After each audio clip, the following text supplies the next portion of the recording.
కోనసీమ గుండె చప్పుడు నిరాడంబరతకు నిలువుటద్దం. దివంగత లోక్సభ స్పీకర్ జీఎంసీ బాలయోగి గారి ఆశయ వారసుడు ఆయనే అమలాపురం పార్లమెంటు సభ్యులు గంటి హరీష్ బాలయోగి. భారత రాజకీయ యవనికపై చెరగని ముద్ర వేసిన జీఎంసీ బాలయోగి గారి క్రమశిక్షణను, ప్రజాసేవను పుణికిపుచ్చుకున్నారు హరీష్. తండ్రి మరణానంతరం తన తల్లి విజయకుమారి గారి అడుగుజాడల్లో నడుస్తూ తెలుగుదేశం పార్టీ నమ్మకమైన సైనికుడిగా రాజకీయ ప్రస్థానాన్ని ప్రారంభించారు. ఉన్నత విద్యావంతుడు, విదేశాల్లో చదువుకున్న తన సొంత గడ్డపై మమకారంతో ప్రజాసేవకు అంకితమయ్యారు. 2024 సార్వత్రిక ఎన్నికల్లో ఆంధ్రప్రదేశ్లోని అమలాపురం లోక్సభ నియోజకవర్గం రాజకీయంగా ఎంతో ప్రాధాన్యత సంతరించుకుంది. తెలుగుదేశం పార్టీ అభ్యర్థిగా బరిలోకి దిగిన హరీష్ తన తండ్రి దివంగత స్పీకర్ జీఎంసీ బాలయోగి వారసత్వాన్ని పుణికిపుచ్చుకొని భారీ విజయాన్ని అందుకున్నారు.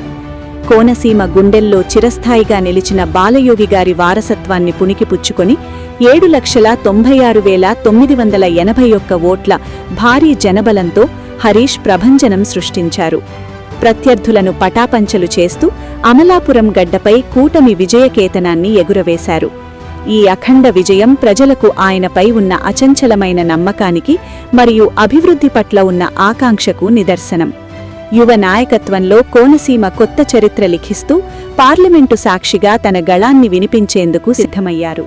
అతి చిన్న వయసులోనే పార్లమెంటు మెట్లు ఎక్కిన హరీష్ బాలయోగి అమలాపురం సమస్యలను ఢిల్లీ వేదికపై వినిపించడంలో ముందున్నారు. రైల్వే లైన్ నిర్మాణం, కొబ్బరి రైతులకు మద్దతు ధర మరియు కోనసీమ యువతకు ఉపాధి కల్పన వంటి అంశాలపై నిరంతరం పోరాడుతున్నారు. సౌమ్యుడిగా పేరున్నప్పటికీ ప్రజా సమస్యల పరిష్కారంలో ఆయనది అలుపెరుగని పోరాటం. దేశం గర్వించదగ్గ సందర్భాల్లో హరీష్ గారు కీలక పాత్ర పోషించారు. ముఖ్యంగా భారత్-పాక్ సరిహద్దుల్లో ఉద్రిక్తతలు నెలకొన్న క్లిష్ట సమయంలో దేశ ప్రయోజనాలే పరమావధిగా భారత పార్లమెంటరీ ప్రతినిధి బృందంలో సభ్యుడిగా విదేశాల్లో పర్యటించారు. అంతర్జాతీయ వేదికలపై భారత వాణిని బలంగా వినిపించి దౌత్యనీతిలో తనదైన ముద్ర వేశారు.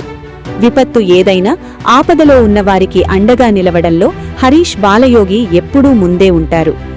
మోంతా తుఫాన్ వంటి ప్రకృతి వైపరీత్యాల సమయంలో క్షేత్రస్థాయిలో ఆయన చేసిన విశేష కృషికిగాను సైక్లోన్ మోంతా ఫైటర్గా ముఖ్యమంత్రి నారా చంద్రబాబు నాయుడు గారి చేతుల మీదుగా ప్రశంసాపత్రాన్ని అందుకున్నారు.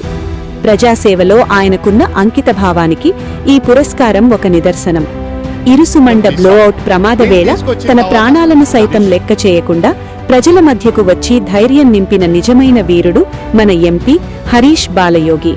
ఆపదలో ఉన్న ప్రజలకు అండగా నిలిచి ఊపిరిపోస్తున్న ఎంపీ గారి ప్రజాసేవ కోనసీమ చరిత్రలో నిలిచిపోతుంది. మాటల నాయకుడు కాదు, చేతల నాయకుడని నిరూపిస్తూ కోనసీమ వాసుల పాలిట అభయహస్తంగా నిలిచి బ్లోఅవుట్ ఘటనతో భయాందోళనలో ఉన్న ఆ గ్రామ ప్రజల కోసం నేనున్నానంటూ స్వయంగా క్షేత్రస్థాయికి చేరుకున్న నిజమైన ప్రజానాయకుడు.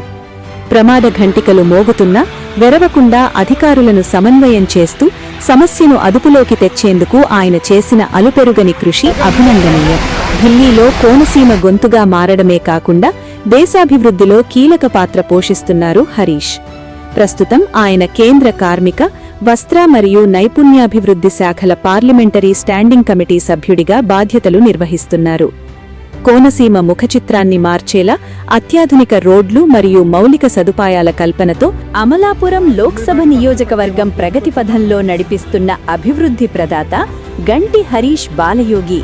అవార్డులతో గుర్తింపు, అధికారంతో జవాబుదారీతనం, నిరంతర ప్రజాసేవతో ముందుకు సాగుతున్న కోనసీమ ఆశాజ్యోతి గంటి హరీష్ బాలయోగి. అంబాజీపేట మండల గౌడ సంఘం తరపున హార్ట్లీ వెల్కమ్ ఎంపీ సార్.